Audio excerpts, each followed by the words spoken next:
Hi everyone, and welcome. Today, I'll walk you through the simple steps to open a bank account here in New Zealand.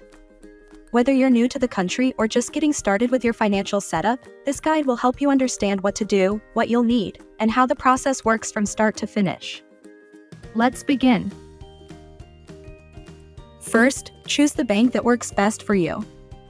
New Zealand has several well-established banks like ANZ, BNZ, ASB, Westpac, and Kiwi Bank. Think about what you need.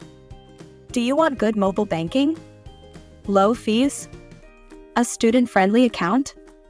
Most banks offer everyday transaction accounts and savings options. Check their websites for comparisons before you decide. Once you've picked your bank, the next step is to gather your documents.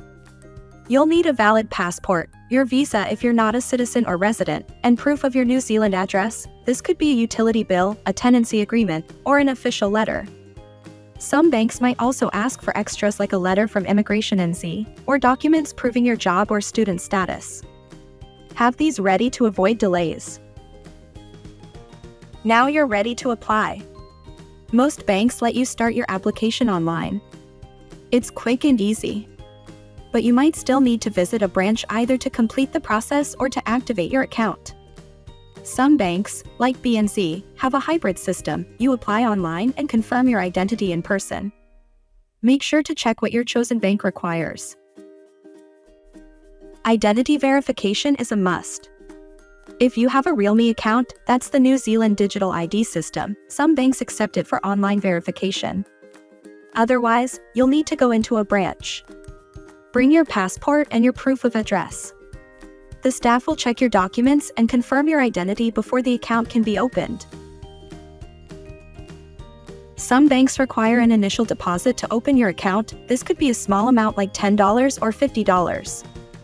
Others might just need a deposit to activate the account after it's approved. Be sure to check the bank's minimum deposit rule so you can transfer or bring the right amount.